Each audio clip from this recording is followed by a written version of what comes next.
Dear students, हमारा जो आज का लेक्चर है प्रोग्रामिंग फंडामेंटल्स का, इसमें हम दो चीज़ों को डिस्कस करेंगे, स्विच एंड लॉजिकल ऑपरेटर्स। दोनों ही बहुत ज़्यादा इजी टॉपिक्स हैं और बहुत शॉर्ट हैं। स्विच बहुत ही आसान टॉपिक है, इसको हम आसानी से रिकवर कर सकते हैं।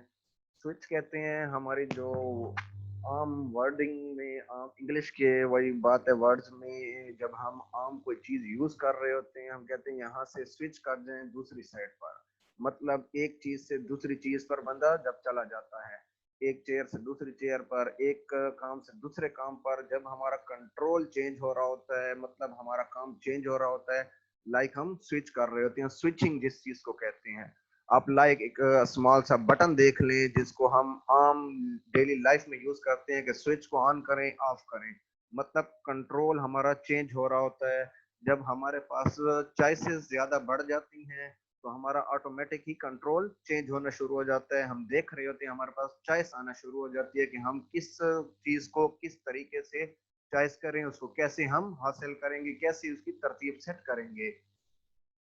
हम अपने कंट्रोल को सेट करने के लिए ही स्विच को यूज करते हैं। इससे प्रीवियस हमने इफ एल्स इफ देखा था प्रीवियस लेक्चर में।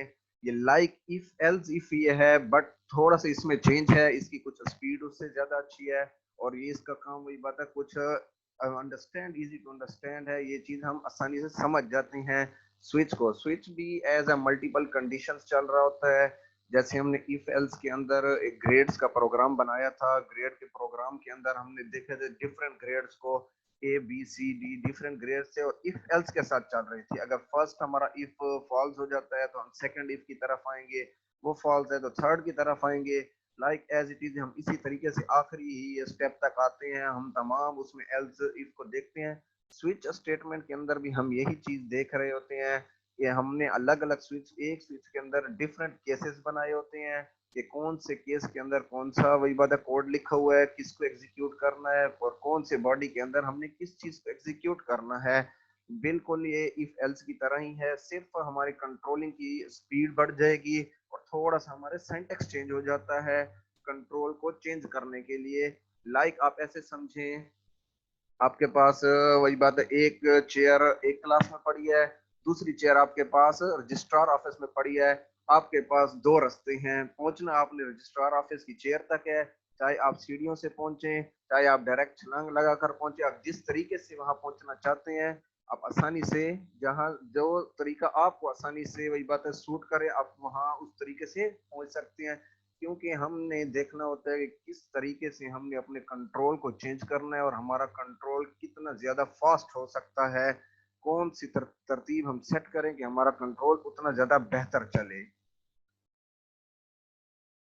Switch statement, the switch is like the if else if ladder, जैसे मैंने अभी आपको बताया। However it generates a cleaner and easy to understand code.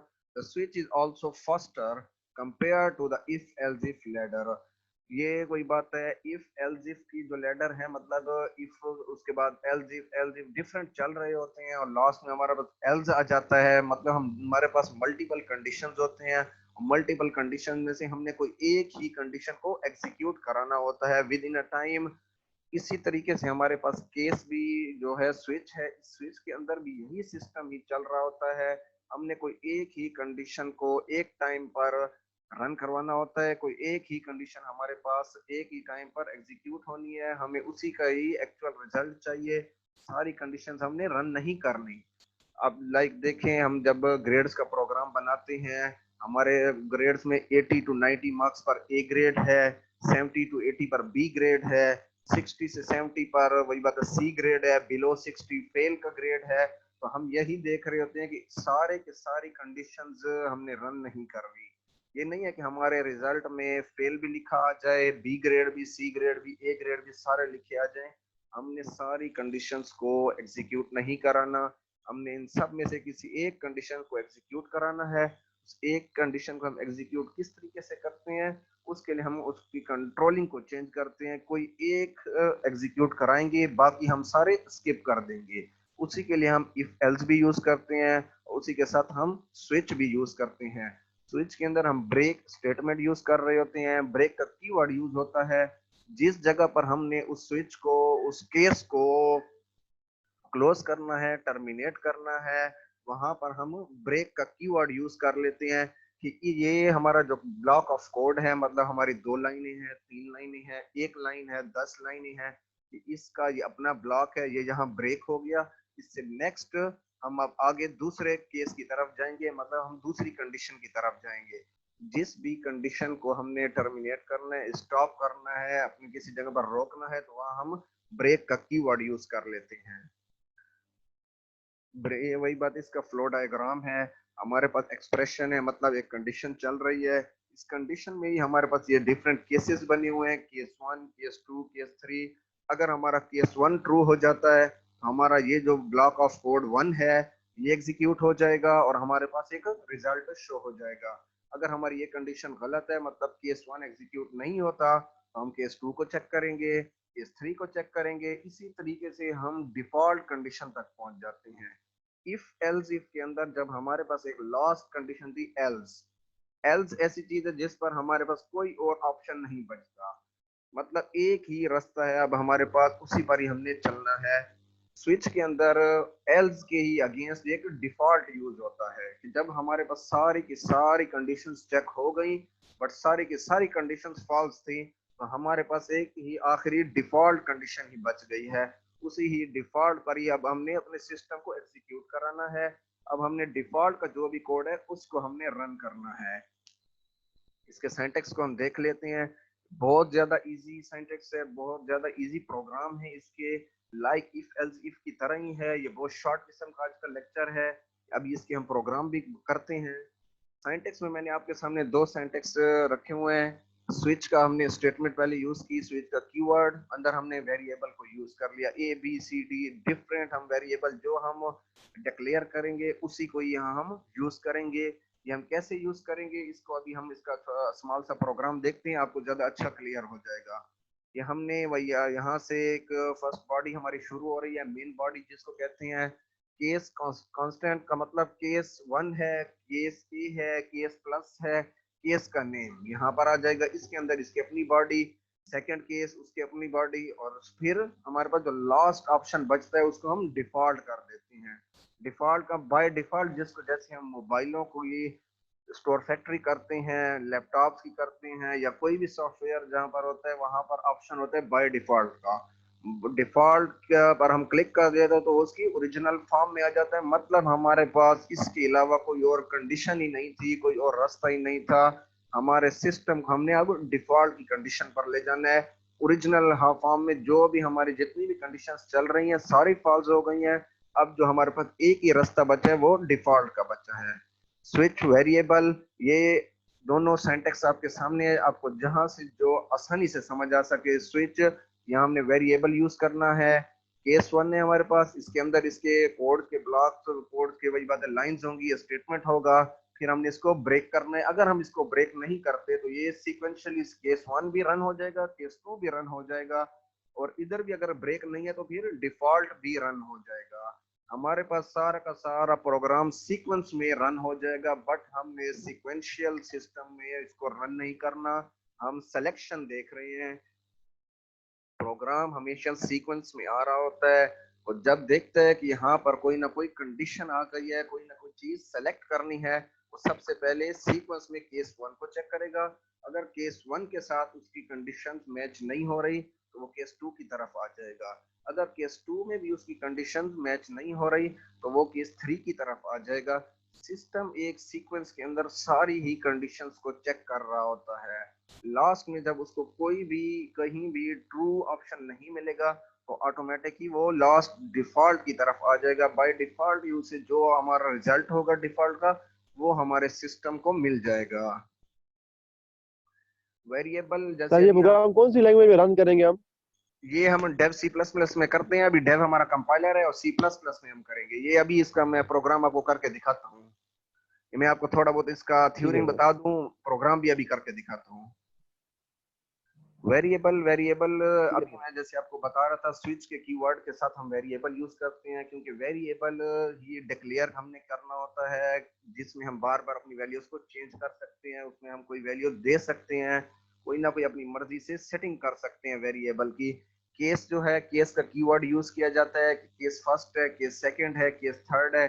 जैसे हम इफ, एल्स इफ और एल्स यूज करते रहे कि मतलब इफ जो था यहाँ केस वन के नाम से होगा, वहाँ एल्स इफ जो था यहाँ केस टू के नाम से होगा, यहाँ केसेस के नेम से चलेंगे। साथ ही हम अपना ऑपरेटर या जो चीज हम यूज कर रहे हैं वो हम बताते जाएंगे। ब्रेक का कीवर्ड यूज करेंगे कि मतलब एक केस को हमने स्किप करना है और नेक्स्ट केस की तरफ जाना है। डिफॉल्ट जो है ये एक ऑप्शनल चीज है। अगर आप का प्रोग्राम आप सेट करते हैं और आप वहां डिफॉल्ट की कंडीशन नहीं लगाते, तब भी आपका प्रोग्राम बिल्कुल सही रन हो जाएगा, एग्जीक्यूट हो जाएगा, अगर आप डिफॉल्ट की कंडीशन नहीं भी लगाते। एक स्मॉल सा प्रोग्राम मैं आप लोगों को दिखा देता हूँ।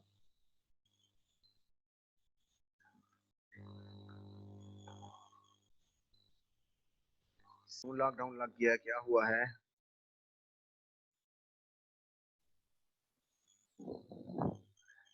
ये हम एक छोटा सा स्विच का प्रोग्राम देख लेते हैं।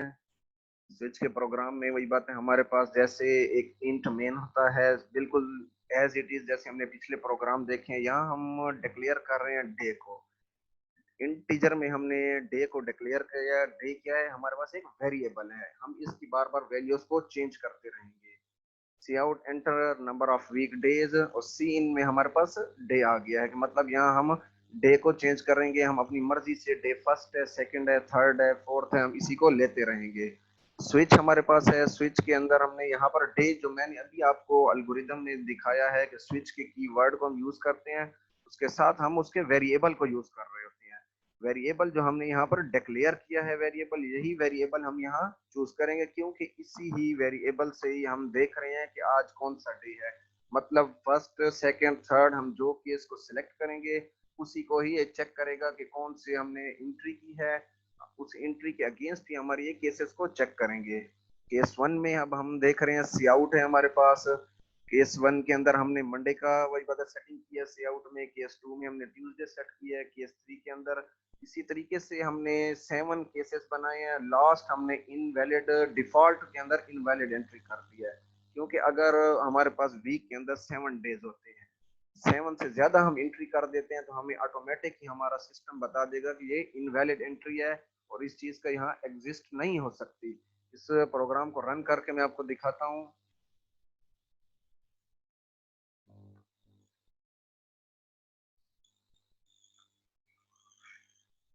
ये हमारे पास आ गया enter number of week days. मैंने 5 एंटर किया, हमारे पास रिजल्ट आ गया फ्राइडे।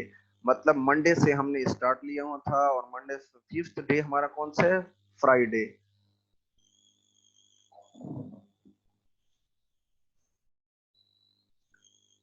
इसको मैं दोबारा से रन करता हूँ, अब कोई और एंट्री इसमें करता हूँ। लाइक मैं इसमें दे देता हूँ 9। ऑटोमेटिक ही हमारा कंडीशन, जब हमारी कंडीशन चेक हुई है, हम ड्राई रन अपने प्रोग्राम को करेंगे।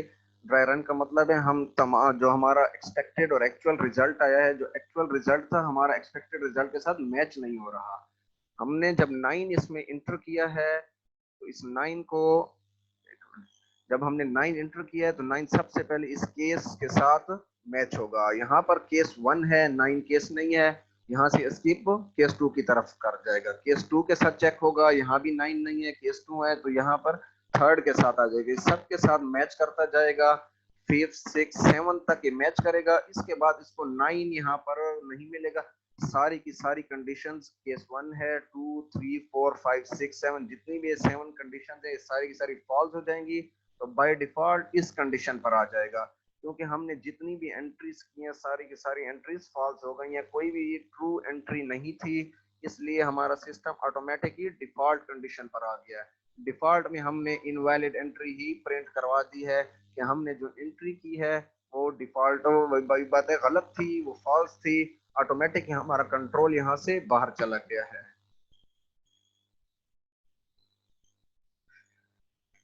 मैं इसको दोबारा आपको रन करके दिखाता हूँ।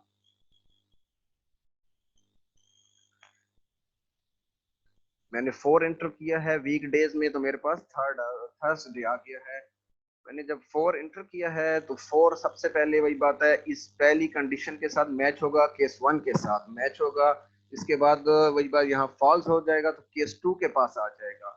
केस 2 में फॉल्स हुआ है तो ये केस 3 के पास आएगा, केस 3 में फॉल्स हुआ है तो मैंने इंटर किया था 4, केस 4 के पास आ जाएगा, यहाँ पर हमारी कंडीशन ट्रू हो जाएगी, तो यहाँ पर इस सी आउट को ये ऑटोमेटिक ही प्रिंट कर देगा।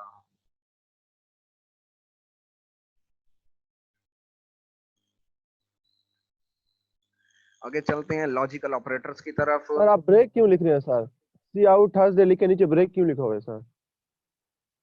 ब्रेक इसलिए लिखा जाता है कि अगर हम वहां ब्रेक नहीं लिखते तो वो कंडीशंस ऑटोमेटिक ही सीक्वेंस में रन होना शुरू हो जाएंगी।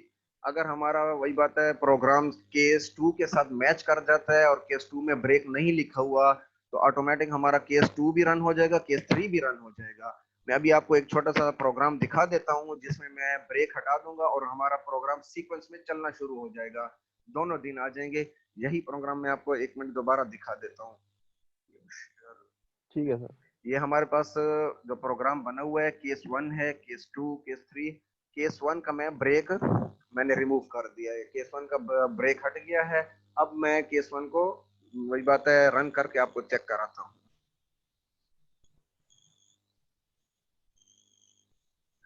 ये हमारे पास वो कहते हैं enter number of week days, मैंने केस 1 के अंदर ब्रेक हटा दिया था तो यहाँ 1 मिनट है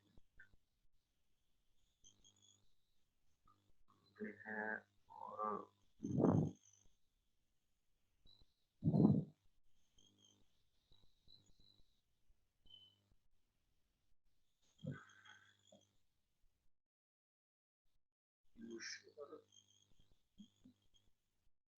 अब ये देख सकते हैं मैंने जब enter number of weekday 1 press किया तो 1 की कंडीशन भी रन हो गई है और केस 2 की कंडीशन भी रन हो गई है। जब तक हमारे पास ब्रेक नहीं लगा होगा हमारी सारी कंडीशन सीक्वेंशियल ही रन होती जाएंगी।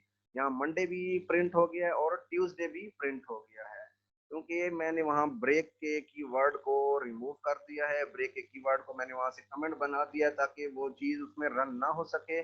तो हमारी केस 1 की कंडीशन ट्रू हुई है तो उसी केस 1 की कंडीशन के साथ ही बाकी कंडीशंस भी रन हो गई हैं।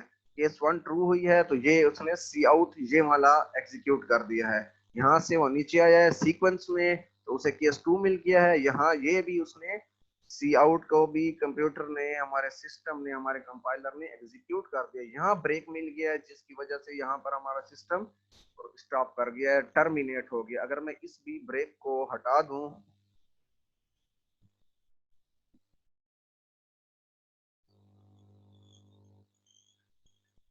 मैंने अब वही बात है केस 1 का भी ब्रेक हटा दिया है, केस 2 का भी ब्रेक हटा दिया है।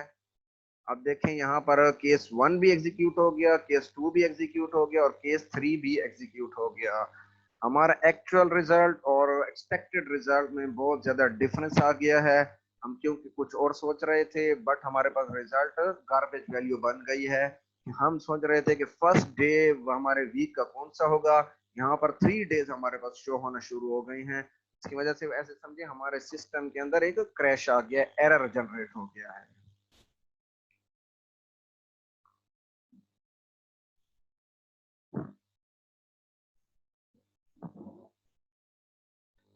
आते हैं लॉजिकल ऑपरेटर्स की तरफ। लॉजिकल ऑपरेटर्स वही बात है हम यूज कर रहे होते हैं जब 2 या 3 हमारे पास कंडीशंस कहीं पर आ जाती हैं। एंड ऑपरेटर है हमारे पास, और ऑपरेटर है और नॉट ऑपरेटर है। एंड ऑपरेटर कहते हैं लॉजिकल एंड को, मतलब हमारे इसका मतलब ऐसे होता है कि एक कंडीशन भी अगर हमारी फॉल्स हो गई तो हमारा सारा का सारा प्रोग्राम रुक जाएगा। दोनों कंडीशंस ने एट अ टाइम ट्रू होना होता है, मस्ट है कि दोनों ही कंडीशंस ट्रू होंगी तो हमारा रिजल्ट ट्रू आएगा। Return true if both statements are true, दोनों ही स्टेटमेंट हमारी वही बात है जितनी हम कंडीशंस के साथ चेक कर रहे हैं ए और बी को हम आपस में चेक कर रहे हैं, ए और बी दोनों के दोनों ही आपस में एक दूसरे के साथ ट्रू होंगे तो हमारा रिजल्ट ही आगे हमारा रिजल्ट शो हो सकेगा, हमारा रिजल्ट ट्रू होगा। अदरवाइज हमारा रिजल्ट फॉल्स हो जाएगा और हमें कुछ भी रिजल्ट शो नहीं होगा। और ऑपरेटर में भी ऐसे ही है।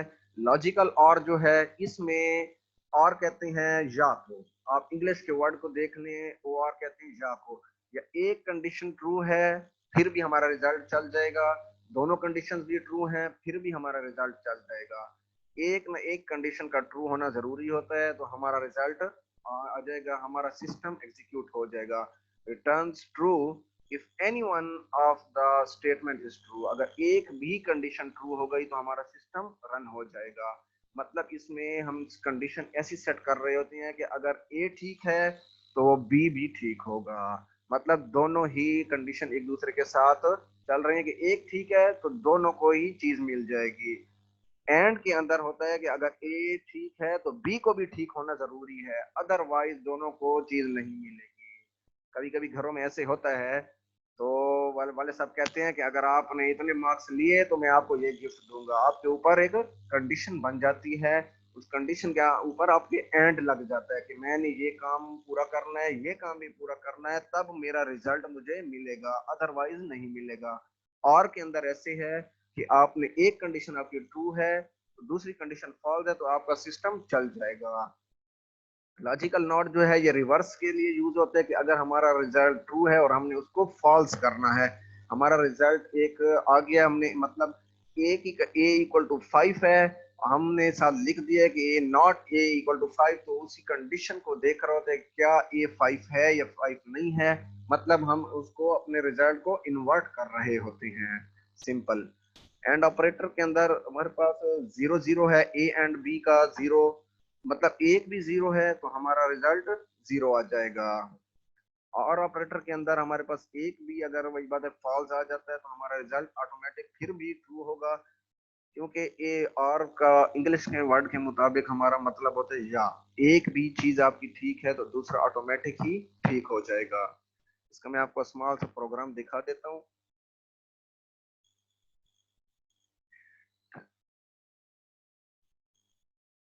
हमारे पास एक एंड का प्रोग्राम है। यहाँ पर मैंने एज को डिक्लेयर किया है, यहाँ पर हम एज एंटर करेंगे। मैंने कंडीशन लगाई है इफ की कि एज ग्रेटर देन है 18 से और लेस देन है 60 से। कंडीशन कौन सी है? 18 से ग्रेटर भी हो और 60 से लेस भी हो, तब हम एलिजिबल हो सकते हैं। मतलब 18 से मैं बड़ा हो गया हूँ और 60 से मैं कम हूँ, तब मैं अकाउंट ओपन कराने के लिए या एनआईसी के लिए या किसी चीज के लिए मैं एलिजिबल हूँ। अदरवाइज इससे कंडीशन मेरी चेंज होगी तो मैं नॉट एलिजिबल हूँगा। यहाँ पर मैंने एंड इसलिए यूज किया कि दोनों कंडीशंस का होना ट्रू होना बिल्कुल सही है। ये भी कंडीशन ट्रू हो और ये भी कंडीशन ट्रू हो, तब हमारा रिजल्ट ये एग्जीक्यूट हो सकेगा। इसको मैं रन करता सर हूँ। एंड टू टाइम्स यूज क्यों किया आपने सर? एंड ये इसका कीवर्ड है, साइन है इसका। एंड को 2 टाइम यूज करेंगे तो ये लॉजिकल एंड इसको क्या हो जाता है कि मतलब ये लॉजिकल एंड का मतलब होता है दोनों कंडीशंस को फुलफिल मीट करने के लिए। अगर मैं एक एंड लगा देता हूँ, ये एम्परसेंड का एंड होता है, ये इस टर्बो सी में यूज होता है। इसका मतलब होता है एक चीज, ये सिर्फ एंड के लिए यूज होता है। जब डबल यूज किया जाता है तो ये लॉजिकल एंड के तौर पर होता है, मतलब दोनों कंडीशंस को फुलफिल मीट करना है। ये इसका एज ए समझे कीवर्ड है। सर CIN आपने लिखा सर, वो ऊपर सीन एज।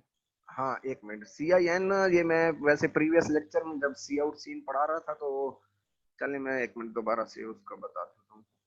सी आउट हमने यूज किया है कंसोल आउटपुट के लिए, मतलब हमारे पास ये सामने रिजल्ट आएगा, enter your age.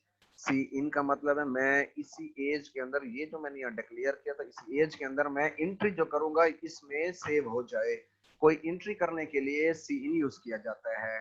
Console input use करने के किया जाता है इनपुट करने के लिए, मतलब मैं अब कोई एंट्री ले रहा हूँ तो मैं मुझे सी इन यूज करना पड़ता है। सी आउट होता है सी मैसेज प्रिंट करने के लिए, सी इन होता है कोई ना कोई एंट्री लेने के लिए। इस प्रोग्राम को मैं रन ठीक है करके सर। आपको दिखाता हूँ।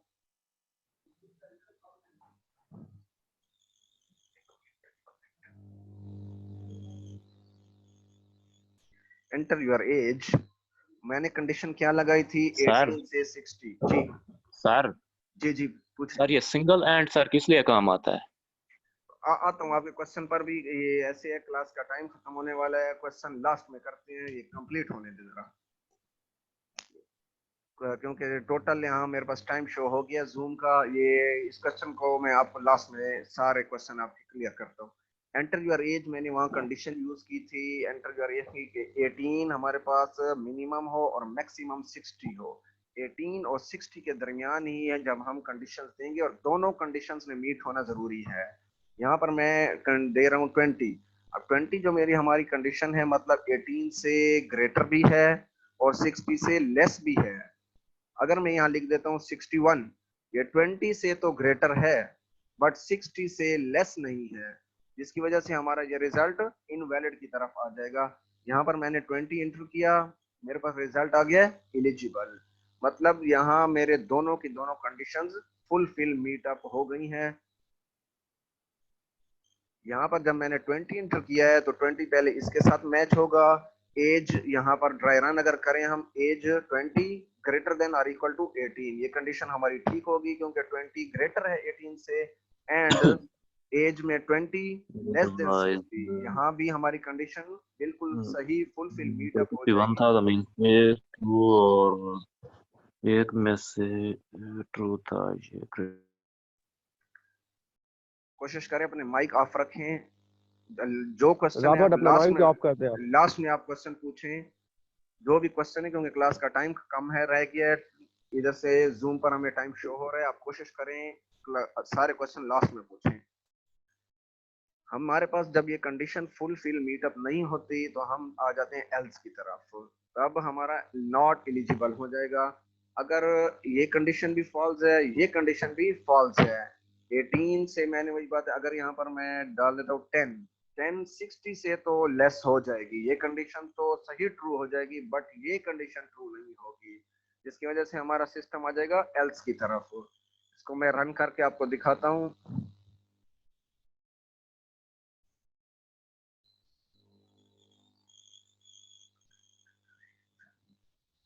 मैंने यहाँ डाल दिया 15 18 से हमारी कम है, ये कंडीशन हमारी पहली ही कंडीशन हमारी फॉल्स हो जाएगी। हमारा वही बात है, जो एग्जीक्यूशन है सीक्वेंशियल एग्जीक्यूशन चल रही है, हमारे ब्लॉक से दूसरे ब्लॉक की तरफ आ जाएगी, मतलब नॉट एलिजिबल में आ गए हैं। यहाँ पर मैंने जब 15 एंटर किया तो 15 ग्रेटर देन और इक्वल टू 18 इसके साथ मैच होगा, तो यहाँ पर इफ पहली ही कंडीशन हमारी फॉल्स हो जाएगी, क्योंकि 15 ग्रेटर देन नहीं होता 18 से, हमारी पहली ही कंडीशन फॉल्स हो जाएगी। तो हमारा ये इफ का कोड, इफ का जो ब्लॉक है, ये सारा का सारा स्टॉप कर जाएगा और हमारा कोड, हमारे जो जितनी भी रनिंग हो रही है एल्स में आ जाएगी। एल्स के अंदर सी आउट हमने नॉट एलिजिबल लिखा हुआ है, यही का यही हमारा as it is not eligible print हो जाता है। आ जाते हैं और ऑपरेटर की तरफ। और ऑपरेटर में मैंने अभी आपको बताया एक भी हमारे पास अगर एंट्री ठीक होगी तो हमारा रिजल्ट ट्रू हो जाएगा। 0 0 का मतलब है दोनों फॉल्स हैं, तब हमारे पास रिजल्ट फॉल्स आएगा। यहाँ 0 1 है, मतलब एक एंट्री भी हमारी 1 है, मतलब एक एंट्री ट्रू है, तो हमारा रिजल्ट ट्रू आएगा।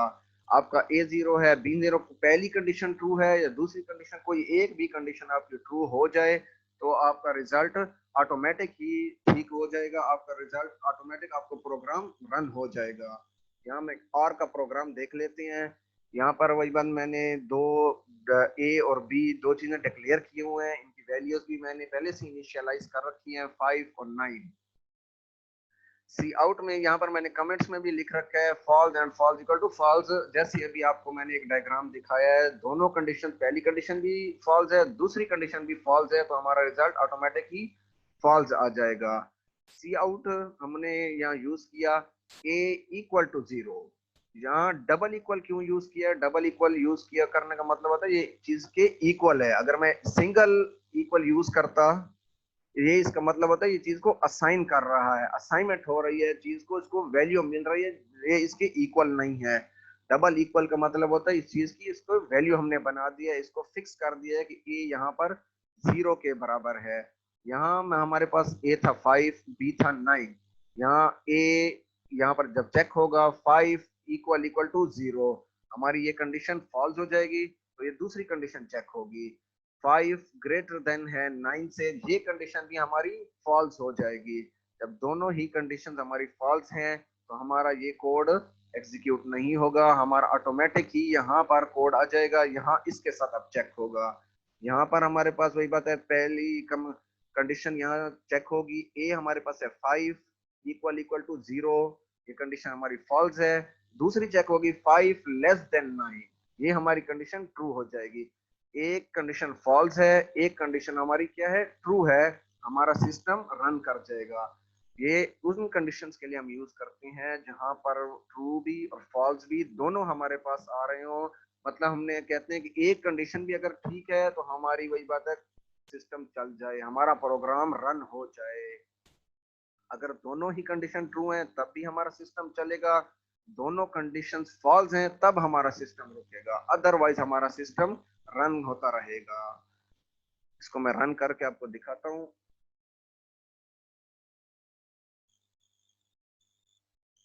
ये हमारे पास रिजल्ट आया हुआ है, क्योंकि यहाँ पर मैंने एंट्री नहीं की, मैंने पहले से ही उसको इनिशियलाइज किया हुआ था, तो इसीलिए ये डायरेक्ट इसका रिजल्ट आया है। पहली कंडीशन हमारी फॉल्स है, दोनों कंडीशंस फॉल्स हैं तो हमारे पास 0 आया है। अदरवाइज हमारे तीनों कंडीशंस बाकी जो थे वो ट्रू थे, उनमें एक ना एक ट्रू था, जिसकी वजह से हमारे पास 1-1 रिजल्ट शो हो गया है।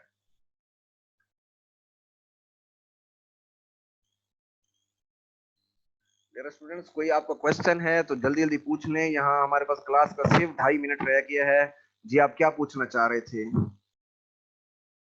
सिंगल एंड सर किस लिए काम आता है? सिंगल क्या चीज? Single and. सिंगल एंड हम टर्बो C++ में भी यूज कर रहे होते हैं, वो मोस्टली हम यूज करते हैं एम्परसेंड के लिए। जब हम सी इन करते हैं तो वहां हम यूज करते हैं किसी चीज की वैल्यू दूसरे को ट्रांसफर करने के लिए, बट हम डेव में उसको मोस्टली यूज नहीं करते। यहाँ हम सिर्फ लॉजिकल ऑपरेटर के तौर पर डबल एंड यूज करते हैं। और किसी का कोई क्वेश्चन है? No thank you sir. Sir ये क्वेश्चन बहुत है लेकिन टाइम बहुत कम है इसलिए नहीं करता। आप पूछें, आपको कोई क्वेश्चन है आप पूछें। सर आपसे सर वीडियो कब अपलोड होगी? एक बंदा बात करे, एक बंदा।